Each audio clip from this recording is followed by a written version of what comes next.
Welcome everybody to Chord-o-class number 4. Today we are focusing on good gameplay, which is really cool because this is a platform, a kind of outlet to actually talk about gameplay. As you know, a lot of people probably have in their head or have heard from content creators before, it's really hard to talk about gameplay on a podcast or even on a stream. Sometimes it can be kind of hard because there's not that like back and forth. You know, you can have people asking in chat about lines, but then it's kind of hard to have that dialogue continue. So this is perfect. I think just having kind of an open forum, little groups talking about gameplay is going to be great. And we're focusing today on a particular aspect of gameplay, and that is mistakes. So that's just a little preview into what we're getting into. And as I said before, feel free to raise your hand, blurt out anything, interrupt, ask questions about what I'm saying, and yeah, let's just get right into it. So a little bit of an agenda for today. A short intro and a lecture. It might be a little bit longer, actually,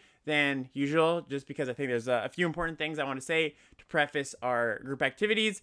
Then we have a little bit of a group discussion, group chat, then the 2 group activities, and a wrap-up. That's what we're doing today. So, let's just start very, very broad, everybody. If I say, what counts as a mistake? Or, what is a mistake? It's just like the broadest possible here, and then we're going to zoom in. If anybody has any thoughts on that. Punt. All right, yes, a punt. And what is a punt? If we're going to go a little further in that, what does that mean? Maybe like an action or decision that reduces your chances of winning. That's a really, really good way of putting it. Yeah, that's very very close to what I actually have. Anybody else? I'm just gonna +1 what Duncan said. Yeah, great. Good. No, that's good enough. So my definition here is, or just some thoughts before we get into the definition. The goal of every decision you make should be to make the play that results in the most positive outcome, right? You make a decision in a game, you're like, this is the decision that's going to lead me to winning the game somehow, or push me towards winning the game. If you're making that decision and it doesn't push you towards winning the game, then why are you making it? And so a mistake is a game decision that results in a poor outcome more often than a positive one. And I think it's important to frame it that way, as kind of like weighing a poor outcome versus a positive one, because Magic is very much a game of gray areas where, you know, you can make the 51% play, and that's the right play, right? Even though 49% of the time that's not going to work out. The skill and the fun comes from deciphering what that 51% play is, not the 49% play. And you know, to that extent, some mistakes are clear cut. Some mistakes I think are muddy, right? Some mistakes, if you show somebody your game log, or you know, if I'm streaming, somebody can point out to me or point out to you and go, "Hey, that play. Like, what do you think about that play? That wasn't so good, right?" And you can go, "Oh crap, you're right. That was I totally shouldn't have done that. Like, that's a clear mistake." Then sometimes somebody can look at your games and go, "Hey, why did you attack with that 3/3 there? That's a clear mistake, isn't it? Like, they just have an easy double block." And there's a lot of context maybe in your hand, game context from previous in the game that person looking in isn't aware of. And you go, well, I mean, it could be a mistake. You could frame it as that, but I have this argument that, you know, says it's not a mistake. I think there's good reasons to attack here, even though it looks kind of weird. And that's where it gets a little bit muddy, where it's like, is that a mistake? Does that actually push you towards winning or not? I'm not sure. And that's one of the tough parts about mistakes, right? They're kind of hard to spot sometimes. Mistakes, by definition, mistakes are defined by the action taken, not the outcome. I think this one's really important. This is the whole, you know, results-oriented thinking, or at least it's adjacent, tangential to that, where the mistake is the actual action that you take, right? Whatever comes after, that's just the result. And the result can point you to the right direction if your action was a mistake, or if the actual instance was a mistake, and you go, you know what, it's very likely that bad thing that happened right there actually did happen, and maybe it can illuminate your decision-making process. But you know, it's important to divorce the two to some extent, right? I'm not saying they're completely separate. You've got to have some way to be like, you know, some trial and error, some anecdotal evidence of mistakes and what works and what doesn't. But we're really going to focus today on the instance of when it happens, why it happens, that kind of stuff. All right, second question here for everybody. Why do we make mistakes? Why aren't we just perfect at Magic? It's basically miscalculating odds. Sorry, say again? Miscalculating odds. Yes, miscalculating. Well, that's very, very. If we're going to the very broadest definition, yeah, miscalculating the odds of like what makes sense. Either, you know, say you're like, well, maybe you keep a really sketchy mulligan, right, or real sketchy hand, and you're like, well, I am pretty likely to draw forest here, right? And your chances of drawing forest in the top 3 cards or whatever is like let's say, I don't know, 20, 30%. And that's maybe not so good for your likelihood of winning. Yeah, that's a good one. The math, doing the straight up math wrong in multiple spaces. Going too fast often leads to mistakes. Going too fast. Yes, that's a huge one. That is, human error, human processing in, not ideal or not the most pristine ways is certainly one. Maybe, can you hear me? Yep. Because you're all frozen for me. So maybe along those lines, in a complicated board state, not having enough time to actually think through the situation properly. Right. Yeah. If I gave you a complicated board state, and I said, hey, you have a week to figure out what the right play is here, you could probably do it pretty well. But when you are either under the constraints of the Magic Arena, the rope, or say you're even in a event at your local game store, you can't take forever. The judge is gonna come over and be like, hey, buddy, like, yeah, what are you doing? You got to make a play, right? There's only so much time. It's like it's almost like you're on a game show. Almost you're like, you've got a minute to solve this problem. Go, right? And so yeah, time is certainly a constraint. And as you get better, time becomes less of a constraint because your processing power can process more stuff quickly. But that's definitely a huge one. What else? Not having the set memorized. Yeah, I mean that's huge. Inside and out. Yes, that's huge. Just like being like, okay, well, I have a good idea of, either reading the card and being like, okay, I think I know what that does, and then going like, oh no, it doesn't do that, or not having that ties into not having the right set of information, right? Because your opponent has 7 mana open. That's a lot of mana, right? And they have 5 cards in hand. Actually, let's shrink the parameters a bit. They've got 2 mana open and they've got 3 cards in hand, right? Well, I think a lot of times you can kind of imagine these imaginary cards they could have. But it's like, oh, what if they have like, I've seen this card that like kills an attacker in some sets. Maybe they have that here. Maybe that card doesn't even exist in this set, right? Or there's like a very specific card that you're like, that like, after people that have played the set for a week are like, I know that card really gets me, so I need to really worry about. I guess one of the ones that comes to mind, this is a really old example, but from Battle for Zendikar, so this is back like 7 years ago. There was a card, I don't remember what it was called, By Force, potentially? No, that's something else. Anyways, it was a 5 mana instant speed, 4 in a red, take something your opponent controls for the turn, right? So what you could do with it is you could go, in combat, steal your thing, and it would untap it. It's just like an active treason, like an instant speed active treason. In combat, take your thing, untap it, block your other creature.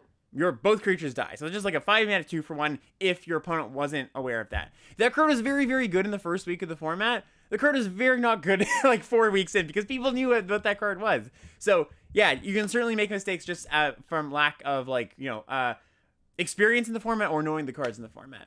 All right, let's go to my thoughts here. So 2 parts to make good gameplay, and I think both of these kind of tie into why we make mistakes. So understanding your options, that's number 1. That ties into what Catherine was saying about, not knowing the set or, having a lack of information.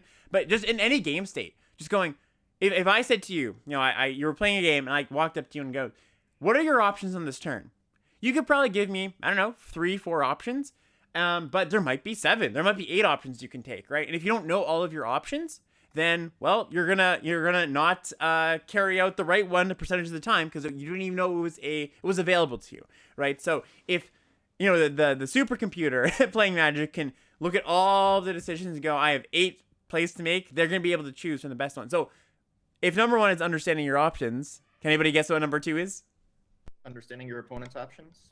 Yeah, that is a good one. I would say that ties into understanding your options, like understanding the game state in general. But after you've like understood those options, what's the next step to choosing the right one? Exactly. Yeah, choosing the right option. You got it. And that's it. That is, when you break it down to the simplest terms, that is what good gameplay is, right? Understanding all of your options and then choosing the right option. Now, the first one comes with experience, right? Comes with playing a lot of games, or not even playing a lot of games sometimes, just like, understanding, hearing people talk about games, watching games. It doesn't have to be you exactly playing it, just you engaging with it in some way. You understand more of your options as you become better as a player. And of course, number 2, choosing the right option is also something tied into experience, but that one you can talk about a little more, right? You can kind of tell and be like, well, I show it to my friend and be, what do you think is good here? What do you think is not good here? That one, I think there's a little more room for discussion. The first one's harder because it's very much in the you don't know what you don't know kind of space. So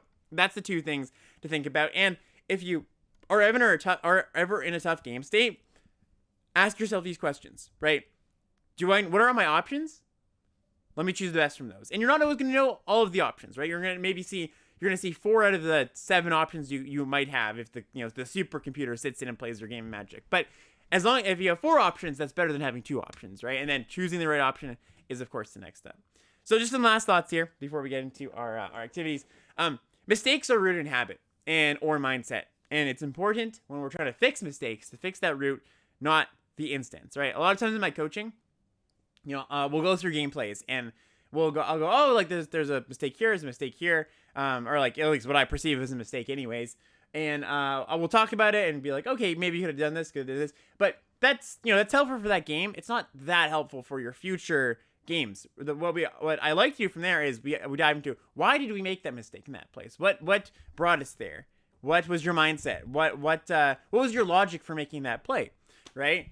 And if you can get down to the nitty gritty of that, you're well on your way to fixing those mistakes.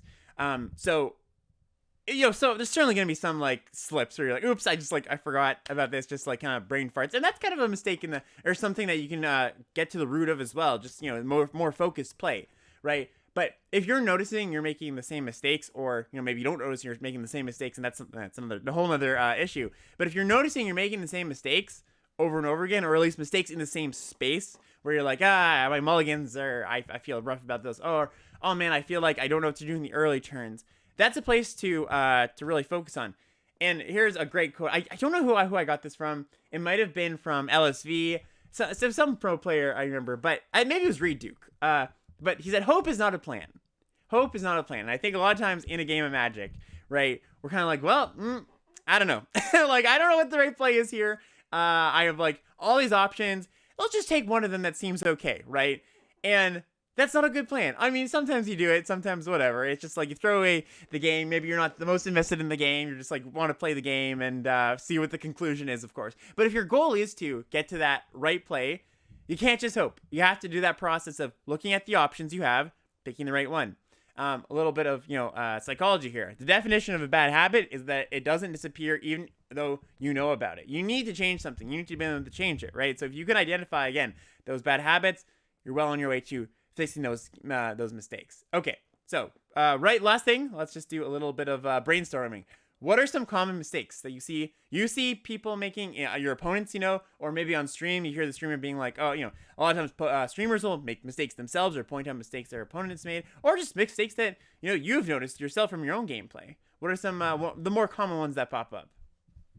Playing in the wrong lands in the wrong order. Ooh, yeah, that's a good one. Yeah, especially, it's, these days they actually, they've been nice to us in the past few years, but it used to be a lot of, white 2-drops and black 2-drops, sometimes in the same set, and you could really get punished if you mess that up, where you're like, oh man, I can't play my 2-drop anymore because you have an opening hand of Swamp Plains, right, and that 2-drop, that like black 2-drop. You play the Plains and then you draw another Swamp and you're like, oh crap, that just completely messed me up. Or even worse, you have Swamp Plains and you play the Plains and you drew that black 2-drop and you're like, oh, I didn't even think of that. But that's a mistake on its own to not play the Swamp first because you have that black 2-drop. There are still instances of that, of course. We've got Banishing Slash in this format, the white removal spell. You don't always cast it on 2, but sometimes you want to, right? So that's a definitely, even on turn 2, or even not on turn 2, turns 4, 5, 6. Sometimes, especially in multicolored sets like we have with Neon Dynasty and now New Capenna going forward. Really, land sequencing is something that can mess you up even sometimes without you even noticing it. What's another? I often do stupid mistakes of not reading cards, like attacking into a reach creature with a flyer. Yep. Not like just misreading. Like these are easy ones to spot, and other ones would be being a bit too impatient and going for attacks a bit too impatiently. Whereas if I had waited a couple turns later, it would have been a better situation. Yeah, that's a great one. That's a really being either too impatient, too hasty, no pun intended, or too conservative in combat. I think that's a very, very common mistake. That's something that I think a lot of players run into. I would say every single player runs into that at some point in their limited or Magic playing career. It's unavoidable. It's just one of those things that's unintuitive because there's so many variables. It's just very, very tricky to actually get to the point where combat becomes very intuitive to you? I come from playing other card games more before Magic, Mhm. and you always hear the phrase "make them have it." Yep. Like counterspell, make them have it, or something. And I think that's a big mistake. Like you can play against opponents to make them tap out and stuff. Yeah, I think yeah. That's something we don't think about a lot. Oh no, that's great. Yeah, that's actually fantastic. That's funny. I actually the next part here we actually touch on this. But yeah, you do hear them make them have it a lot, and sometimes it's very right to make them have it. And the make them have it, is actually one of those phrases that's been kind of like math is for blockers, where it has some truth to it, but it's kind of been said so many times that it's just like, oh, like I'm just gonna. That's a heuristic at this point when it's not actually a heuristic. It's something that you should keep in mind, but it's not always a hard truth that you're just always supposed to be like, make them have it, make them have it. Make them have it in certain spots is the ending of that that sentence for sure. Okay, so yeah, I think anybody else have any ideas? But if not, we'll go into our group activity here.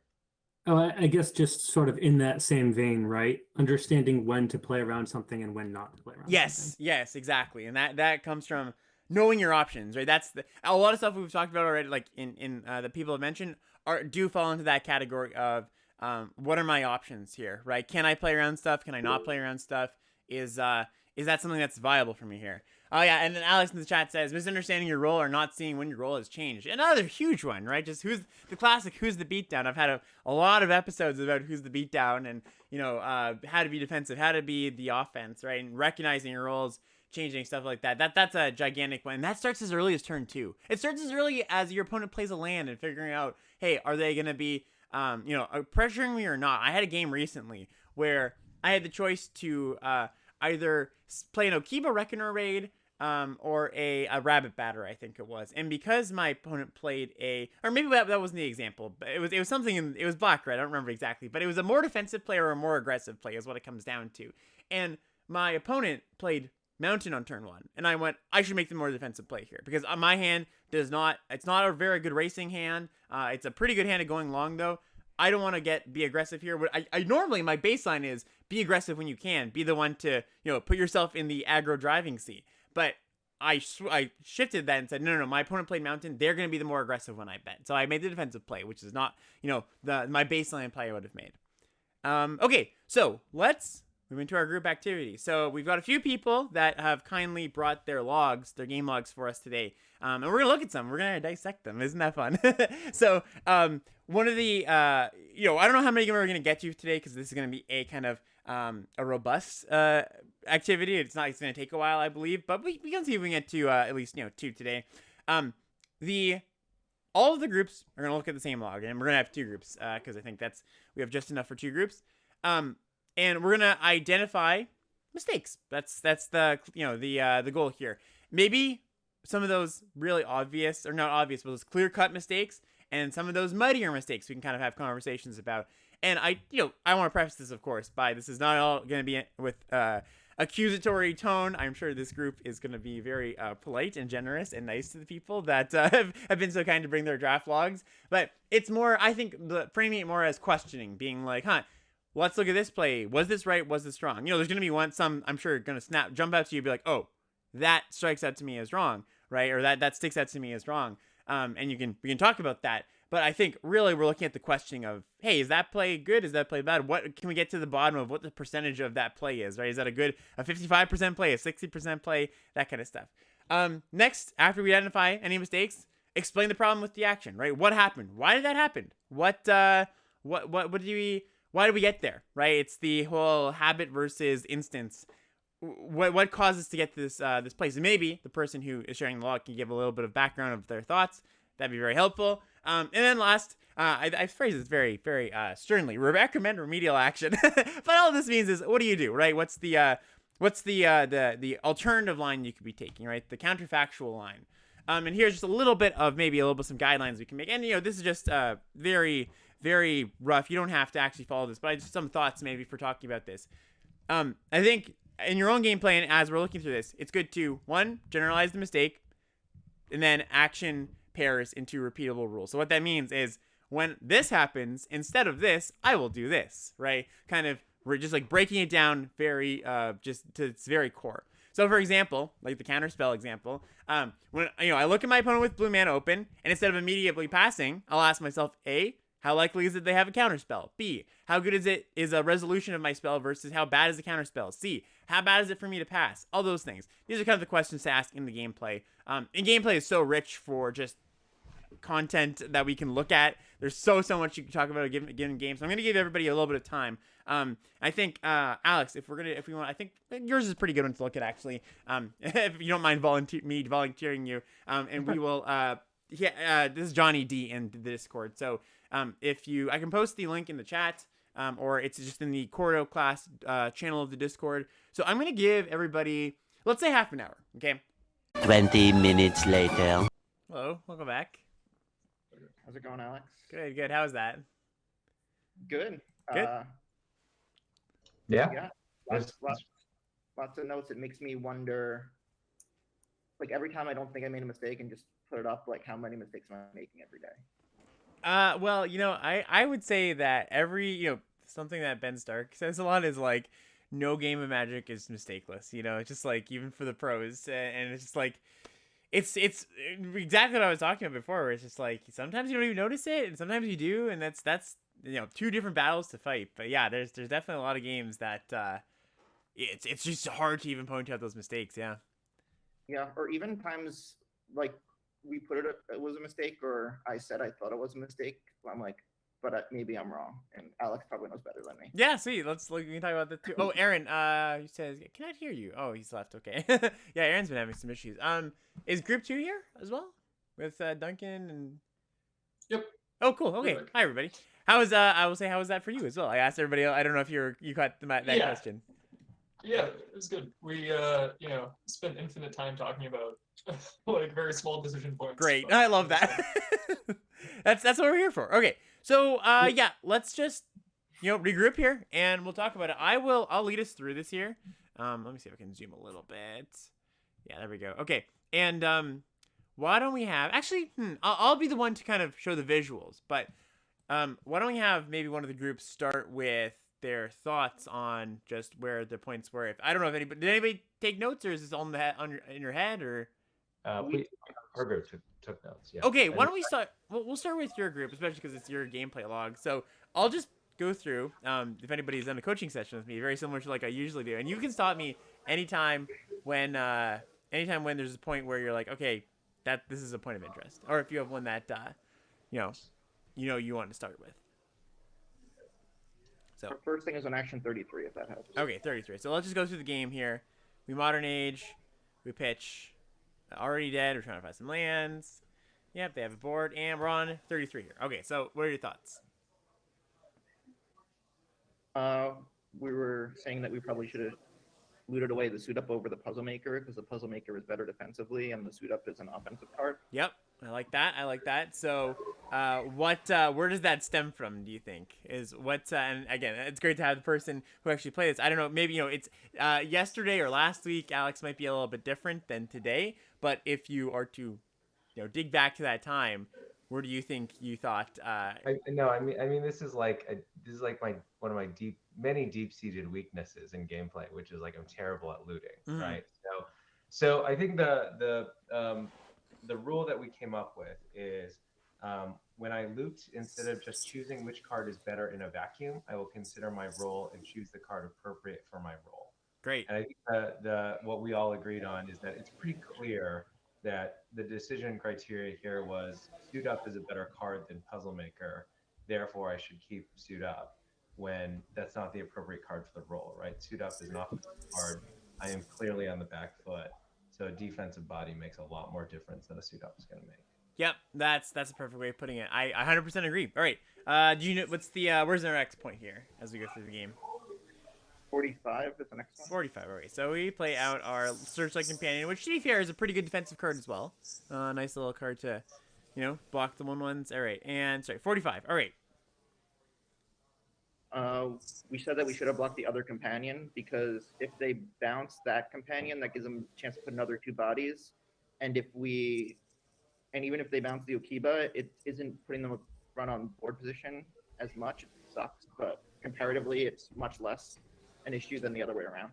Yeah, I think you have to, especially when playing against ninjas, just like block as often as possible. Maybe that's too broad of a way to put it, but in these spots when you know you're defensive, it definitely is better to block more things than not. Both because that gives them, number one, more options to ninja stuff back and forth, but number two, it means that they're chip damaging you, and when they're chip damaging you, that means that their Okiba Reckoner raids and their future menace creatures and anything that deals them chip damage, suit up becomes a bigger threat just on an unblocked creature, right? This is just the classic, I'm facing an aggressive deck, I want to block early, preserve my life total.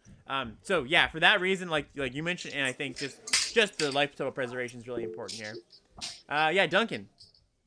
Our group talked a lot about also double blocking the 2/2 here. Thinking about like if we're trading off stuff, it's gonna be harder to keep a wide board and be able to like block this thing. And our 2/3 off the modern age is gonna be able to block the 1/1 in the air. So yeah, that's certainly reasonable too. Yeah, especially because you're tight on mana, and you don't really want to. I mean, you could cast Assassin's Ink on this too. But you don't really want to. I think that is reasonable too. My thought against that, and here's where we get into the like what constitutes as a mistake is not or not. Like what's the higher percentage play? I guess my argument would be the higher percentage play is blocking on the the wide board here, because I think the risk of them negative 2ing your creature or bouncing your creature or whatever, like on the double block is a bit too great. At least with you, if you go block 1/1 on 1/1, 1/1 on 1/1, they get to the point where one interaction spell doesn't completely wreck you here. Where I think that block is falls a little bit on the riskier side. Now, of course, you have to ask yourself, well, if you're taking a risky play, what's the upside of it? Is it worth that risky play? And like you said, this is a game state where a 2/2 is not going to be able to be blocked, or a 2/2 menace isn't going to be able to be blocked easily, right? So maybe that's more important. Maybe it is more important. The priority is that the 2/2 gets blocked here rather than these things. I think it's, it's obviously I'd like this off the table instead of these two. I agree with that. I think the risk of ruin is too high there, is my thought there. So that's close though. All right. Yeah, next points. Where are we going next? So they do that. 66. 66. Okay, so some stuff happens. They play out their board, more of their board here. Yep. We get in. We suit up. Yep. And I thought that this was actually there were interesting decisions. yeah, I think so too. Yeah. So I instead of I was maybe thinking of going through both. First one group, another group. But if Duncan's group has thoughts on certain points here, feel free to chime in. So I agree. Let's talk about this point here. This is actually the same thing we were talking about. Okay. Cool. Awesome. Yeah. So what are the thoughts here? All right, I we talked about this one forever. Do you want to Duncan? Do you want to go first then? Oh, sure. I just thought because we had a. Oh, but sorry, was this the point that you guys were talking about too? Yeah, it's the same thing. Yeah, go ahead. Yeah, essentially the same idea, right? Is not attacking when I'm the defensive player. Yep. And we also talked about the suit up as well. We get to that, like that we shouldn't have done that if we do attack, because and it's leaving us too far behind on board, even if it ends up on cards. At this point, board's more concerned than cards in hand. Right. So again, why do you think that? Sorry, I just changed my thing here. Why do you think that this was the play that we made instead of something more conservative or in blocking minded? So I think at the time, I was the best explanation that I had is at the time I was thinking, well, if they don't block, I can ninjutsu my companion back, put the Moonsnare Specialist down, and then I can get 2 1/1s back next turn if I need to. But that was, I think, and this is a theme that comes up a few other times, is that was hoping that they didn't make the correct blocks, right? That they just let it through, right? And not recognizing that if they block, I have to use suit up or just trade, right? And so there's kind of 2 compounding issues here. 1, attacking in the first place. 2, once they choose to block, committing with the suit up. Yep. I think that's a great way to put it, right? I can really get if I get in here, I really get away with something, right? And then and you feel really good if you get to bring in your bounce creature here, your Moonsnare Specialist, then you picked it up. Yeah, that's a great ceiling of where this game could go. I think, like you said, though, it is unlikely that they let you do that. And so because of that, I think it's not, I wouldn't be looking to attack there. And it's funny too because Suit Up, you were mentioning before, it's kind of more of an aggressive card, but it can be in a pinch used defensively, right? I think there's a world where you need to use it on blocks. I mean, I would be unlikely to do that when they have 4 cards in hand, but it is an option too. So I think just even considering blocking and suiting up is something that's interesting too.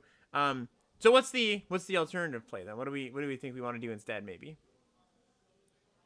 Disruptor is what we eventually said. Yeah. Like if you were going to attack with the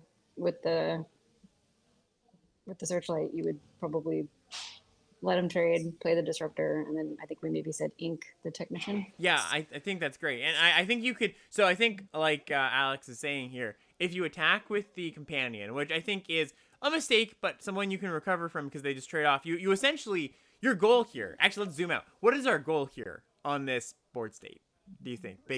Stabilize. Yeah, that's a great... Yeah, exactly.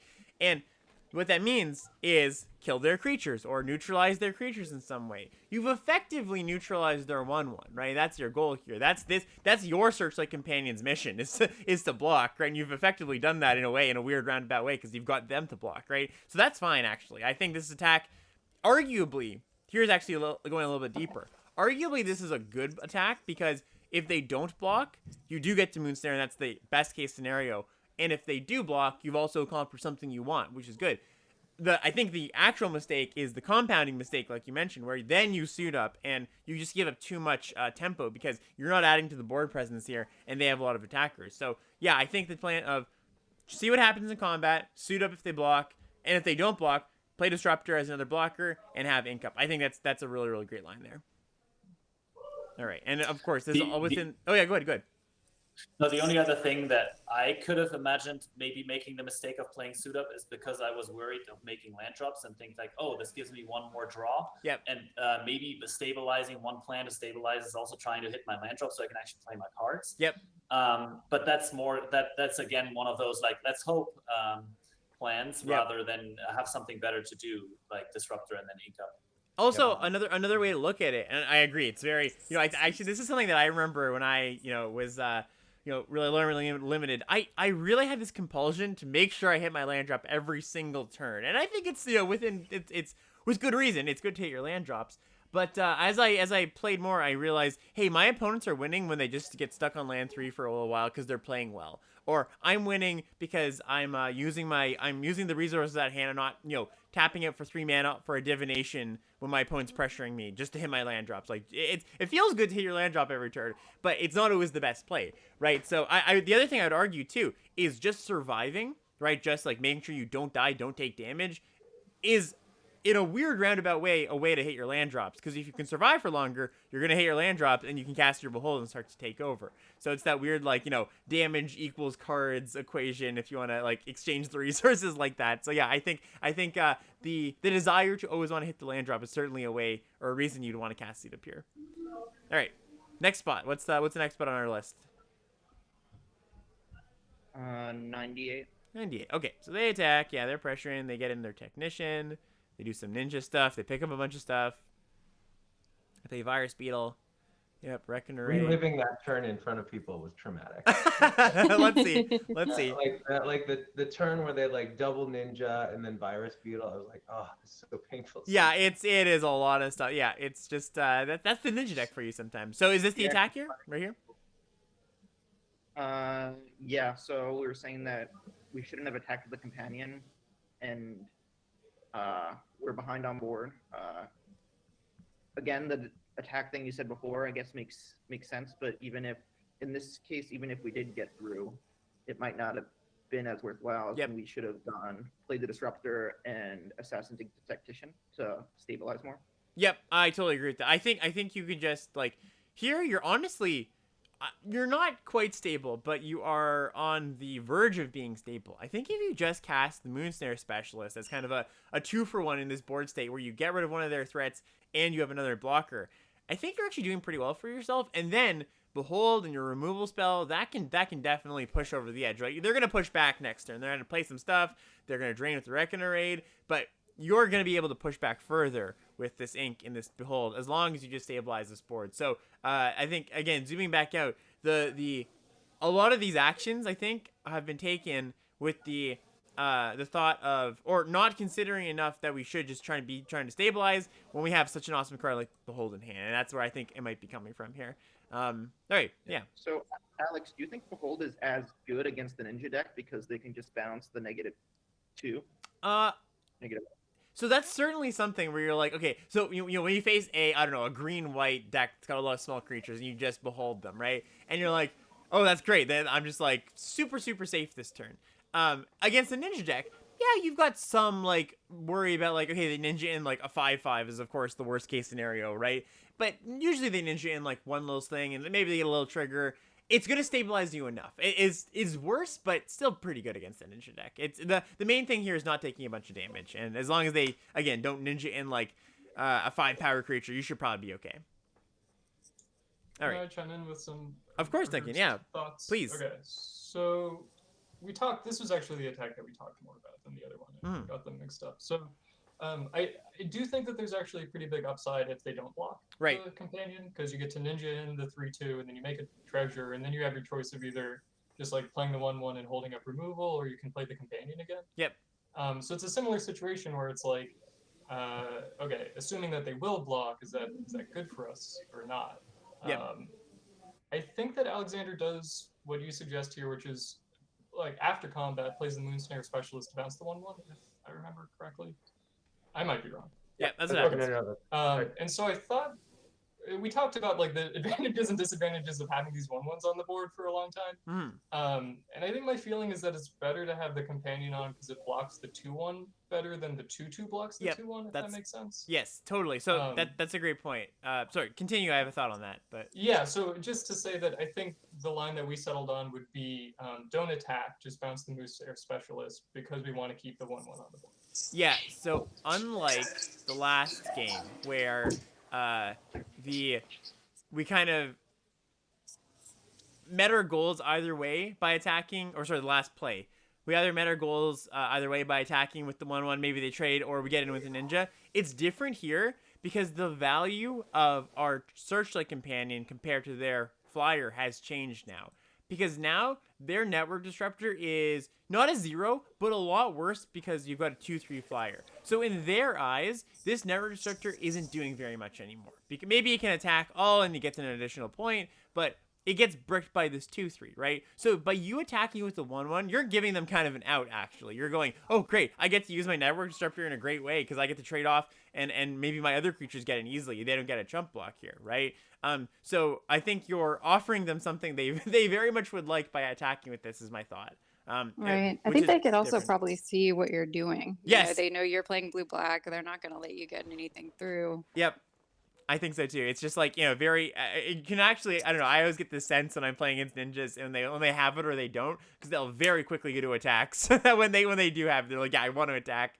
But yeah, I just, in the abstract, I think most people will just be like, okay, well, I should just block here. Like, Catherine, that's a really good point, because one of the ways that they do start to fall behind, or you can come back, is if you let a ninja in and you get a mana advantage off of, the keeper or this. So I think it's very likely, like what it comes down to is I think it's likely they block, and I don't think it's a good thing for you, because I think this is already getting blanked. Okay, let's keep going on. And what's the next spot?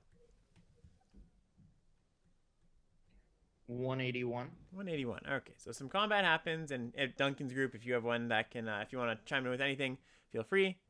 Okay. Yeah, just to point out that we had to block the 2/1 with the 2/2 in this spot because we didn't have a 1/1 on. Exactly. Yep. It compounds. Magic plays compound, which is painful. All right, you get the counter. You play Network Disruptor. Yep, that's all fine. Okay, they play. Yep, they reckon flips. You make a block. I think it's reasonable. Okay.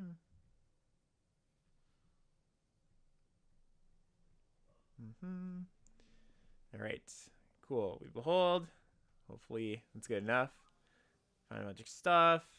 We bottom a crab. We top a lifelink trick. All right, and we play some stuff. And now we're at 181. Okay, so we have another decision, a long reach of night decision. So.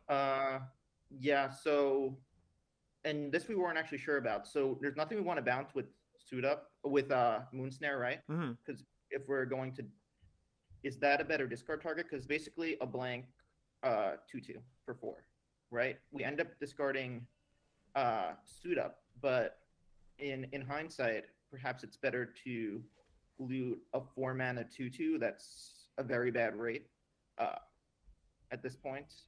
Yeah, my one thought here is that so you are under some pressure. You're at 1. They've got a menace creature and then another looming menace creature, right? The thought for keeping the Moonsnare Specialist, or the argument for keeping it, is it's really, really good if you can ninja back your Behold again. That probably puts the game away, or at least puts you in a very, very advantageous position, right? That's the longer term play here, and that's the reason to keep that. We ended up just getting this suit up, yeah. The shorter term play is you keep suit up because it cycles into a new card, and especially with the lifelink trick, maybe that just acts as a gain 5 life at some point, right? Maybe that's actually the most important thing here because you're low on life total. I actually think that it's close because while you are at 1 and life is a very important resource here, I also think that cards are going to come into play at some point here too. Like any game you win, any world where you win this game goes on for another 5, 6, 7, 8, 9 turns, right? And if that's true, then you're not at an advantage anyways because you're just drawing cards at the same rate as your opponent is, right? And they've put you at 1, and so any draw they draw is much better than any draw you draw. And so my thought here might be that keeping the Specialist is going to be important enough because you just need to find some way to pull ahead. Now, that might change if I look at my deck and I look at ninja counts and I go, how many ninjas do I actually have? And if I've got maybe I'm digging towards 3, 4, 5 more ninjas, then I go, you know what, the game's gonna go on, I'm gonna find another ninja. If this is one of the last ninjas in my deck, I think maybe I actually keep this and probably discard the suit up like happened here. But it's a very interesting decision. It's a very figuring out what your priorities are and what you actually need to do to win this game. So we do discard the suit up, and any thoughts on that after some thoughts on my side? For me, I'd rather just find the answer now, I guess. Yeah. And I think we are behind, so we're gonna need some luck anyway. Yeah. And I'd rather do the luck of getting cards to come. We do have more ninjas. To find a ninja that's gonna be more impactful at this point in the game. Yep. Snare is a bad ninja. I think that's reasonable. I think that's pretty reasonable because, well, you could also bounce your own things, but I think that's not something you want to do in this board state anyways. But I do think you're right. I think you need to have a little bit of faith here that your deck's going to find you another ninja, especially because you have suit up to cycle into one potentially. And yeah, pull ahead with Behold that way. So I do agree. It is probably best to discard the Specialist. All right. So Behold flips. Sweet. We play a Silver Fur. Okay, yeah, we are. And now here's an interesting point, right? We're like, do we turn the corner? This is 201. Okay, let's go. What action is this? This is I'm on 194. So I was just talking about this point here. But I think it's just interesting either way. Yep, we do that. 201. Oh, sorry. I think my note is a little after it happens. It actually is. It's I think where it's a little before. The play in question is playing the Silver Fur Master before attacks. Okay, cool. Let's go back to that then. Yeah, why not? Okay, so. Oh yeah. So my thought was that we don't play the Silver Fur before attacks. Life isn't as important right now to get the damage added up to them, and we want to see what we can loot more. So if we get through with the hacker, it gives us more choices to discard. If we don't play the Silver Fur out more first. Right. So the thought here is we aren't. Yeah. So you don't care too much about depleting their life total. So you just want to loot, right? Yeah. We just want to loot and have more options, and eventually next time be able to bounce the Behold, and the Lord gives us the option of something else to use to bounce. What you could also do is you could do the Moon Circuit Hacker trick where you go ninja in the Silver Fur. So you don't even need to loot. You could actually just draw a card. Ninja in the Silver Fur, ninja the hacker back in. That costs you 3 mana, and then you have the mana from the treasure. And what you can go a step further actually, because you could go ninja in the Silver Fur, right? Or just the Specialist. That actually just makes more sense. Yeah, ninja in the Specialist. Ninja put this back in. And I guess, is there enough mana to do it all? No, because you won't have the Master in play. But what if we do play the Master first? All right, okay, hold on. I'm trying to figure if there's a way that we can attack, ninja this in, and then ninja this back if we play the Master first. because this is going to give us a treasure. So we have 2 mana for the master. We attack with the hacker, 2 mana to ninja in the specialist. Okay, so that's 1 untapped mana. Prosperous Thief will then give us a mana after combat. No, it doesn't work out the way I want, so that's fine. So the options here are we play the ninja pre-combat, the ninja lord pre-combat, or we just get in a loot and have more options. And I think it's actually probably okay to play the ninja lord pre-combat because, I mean, I do think we do need to, like, pressuring to turn the corner here is a good idea still. It's still good to, try to win the game at this point, even though, yes, their life total may not be the utmost importance here. The thought of we want to keep the ninja in hand, the Silverfur Master in hand, so we can have more options to loot. Oh, I guess, are you saying we have more options to do things with our mana? Is that the thought here? Well, also, we can, if we draw something else and we decide we want to loot away the specialist, we wouldn't have been able to before because we need something to use to bounce the behold. Gotcha. Okay, I understand what you're saying. In hand gives us the option to use the fur to bounce the behold. Yep. Okay. Yeah. I understand what you're saying here. Yeah. So I think that is reasonable. I think that this is that's actually one of the muddiest plays. Honestly, one of the muddiest. Is this a mistake? Is this not? I'm not sure. I actually do not know the answer if your play is better or my play is better, because this is one of those gray areas where it's like, how many turns does getting the master in play this turn for combat take off the clock? And that is very unclear because we don't know what they're going to draw. So I think there are options on either side here. Does anybody have any thoughts on what they think they might do in the situation? I think this is where our group started to run out of time. But fair enough. There are a million decisions on this turn. I couldn't figure it out. Yeah. So I think maybe if you've got a billion decisions like you do here, just figure out what the most important thing is. And don't worry about the most optimal play. Don't worry about like what the actual, like this is going to give me the most value for my mana. I'm going to do an awesome sweet turn. I mean, that turn is probably in there somewhere, but when you're under the time constraints, when you're under just, pressure constraints of like, I've been playing this long game and it's like, wow, it's really taxing at this point. I think just figure out what the most important thing here is for you and carry that out. So what do you think the actual most important thing is at this point in the game? We want to gain life, not die, but also we have to start driving their life total down. Because if we just sit there and do nothing, right, they're going to eventually draw something to kill us. Yeah. I think the stabilization here is the most important part. So I think I'm probably casting Return to action when we don't think they have any spells, or else they would have been pressuring with this prior turns, right? So when they're quote unquote tapped out or out of gas. So I think gaining 4 life actually buys us a lot of time in the future turns against these menace creatures. So I think the most important thing is to cast this, and what I do here or here, I think is not as important. I think whether you could do the specialist, whether you do the silver fur, I don't think it matters that much. You might want to do it post combat because you get the loot in. I do actually think this is the most important thing here. So I would prioritize that. And this is a very complex turn, right? It's nothing is gonna, we don't have an answer. We don't have a good answer, honestly. But I think in any game state, just ask, what is the most important thing to happen here? And if you can accomplish that one thing, the rest is secondary, essentially. All right, so let's move on. Yeah, we do that. We get the Lord in play. And the Lord actually gains us more life, too, so. Okay, they play Dockside. Do we have another points that for us to look at? We ran out of time. Ran out of time? Fair enough, yeah. Yeah, we ran out of time. It's a long one. Okay, so let's just go through, finish this up here. Yeah, you bounce, you do that. Yep, that's all fair. Yep, you replay the Behold. It's great. Yep, and then their squad of menace creatures. You have to hold back. Yep, and they Surge Hacker. Yikes, that is a nightmare. And I think that's probably just going to be it unless you find something really, really good off this Behold. Yeah, it just lands. Okay, so that was a good one to look at. That was a really good one to look at. Honestly, everything that we talked about looking at the log came up in some way with the beatdown stuff and, identifying why we're making these mistakes. I think in the future, I'm going to look to run this kind of exercise again in a different class, maybe cover a slightly different aspect of gameplay. So if you wanted to, bring your own log, don't worry. You will have your own time in the sun here for everybody to look at your plays. And I think it's really helpful. I know it's a little bit like, putting yourself out there, but I don't know. Alex, did you feel like this was helpful for you as an exercise? This was awesome. I actually got a lot out of it.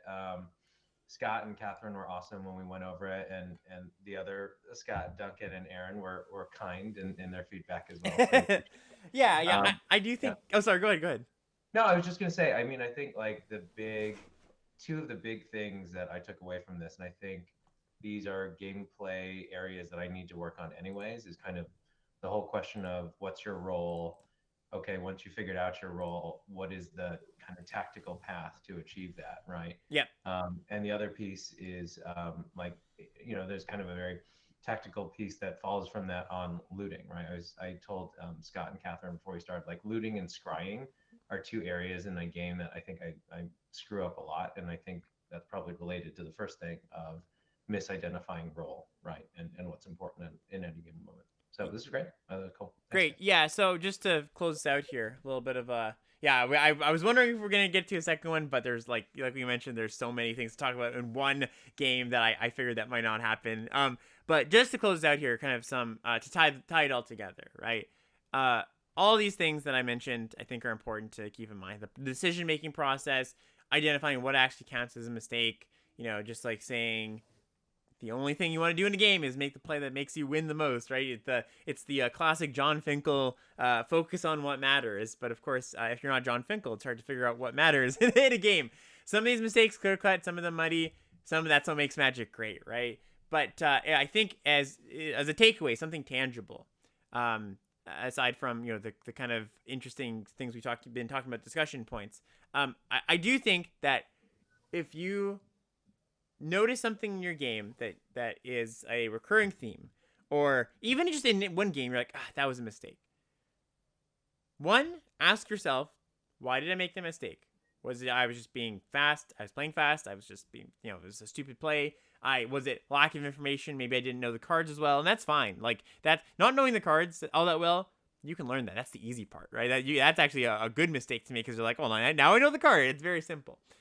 If you can identify that, why you're making the mistake, you can fix that, as long as you have the the willpower, the determination to do so, I suppose. And how you do that, how you fix that mistake, well, one, activities like this, obviously coming to this class definitely helps, right? Talking to people, people that you trust, people on Discord, people at your local game store, whatever it is, right? But I think if you have, aside from all of that, it's hard. It can be kind of intimidating to be like, well, how am I going to solve this problem that I have, that I'm making, right? I say this a lot, but I do think it's true. If you just start thinking about it more, it'll come naturally. Because a lot of the time, when you're stuck in your game and you're just like, man, I'm just like really failing here. I'm really having a hard time. It's just a little bit of introspection. It's just a little bit of analyzing where your shortcomings are in your game. And the more you start thinking about it, the more they'll be at the forefront of your mind, and the more you'll actively be able to make those conscious decisions to change something. And it sounds kind of like fluffy, but it is a lot of psychology, I think, of just like, I need to think about it more, and the more I think about it, the more I'll be consciously looking to change it, and the more times I'll actually get to the points where it's like, hey, I'm making the right choice here. And using this, when this happens, instead of this, I will that kind of stuff. That is, I'm giving this to you as kind of a tool, a practice that you can do as by yourself, because I know getting better by yourself is hard outside of grinding thousands of games or whatever. But I think that is the best tool I can give you, is just keep questioning things and keep asking yourself those questions, especially ones that you've identified you have some previous history with. Last thought here. I do have some additional material for anybody who wants to hear some more thoughts. 2 podcasts in particular. I don't know. I found this podcast called Limited Level Ups. The guy sounded pretty smart. So he, no, actually it's funny because the first one was me and Abram said some really good stuff, I think, in this podcast. So it's episode 6, the in-game, the in-game improvement series, ironically called Making Less Mistakes instead of Fewer Mistakes. I think that was a great episode. Just kind of touches on a lot of the concepts I talked about today. And it actually touches on something I touched on at the end there, where an important concept in getting better at gameplay isn't to have to make the absolute best play at every single junction of the game. It's to just make fewer mistakes. If you can cut out the big mistakes from your game, the small stuff, you know, is going to be worth, you know, whatever, half a percentage point. Every small decision, half a percentage point. That all compounds, of course. But the big mistakes that take out, you know, you make a wrong move, it takes your win rate from 80% to 30% in a given game. Those are the ones to cut out, and we kind of touch on that there. And a recent one I did a few months ago, the most common gameplay mistakes. We go over some of the most common ones I see in my coaching sessions, what I see from my opponents making, and some things that you might be aware of the mistakes you're making, unaware of. But I do try to give some remedies there. Very last thing on a wrap up, I just want to give a quick shout out to Patrick once again. I shouted out Patrick last week, but Patrick is the education consultant that I'm actually working with for these classes. He's been awesome. He's helped me. We've done a lot of brainstorming sessions with cool activities to do with you guys, and just the lesson plans and all that. So if you at all are, or anybody you know needs some help in the education consulting space, I can't recommend anybody better. He's been awesome. He's a teacher. And he does this, he does the consulting part for a living as well.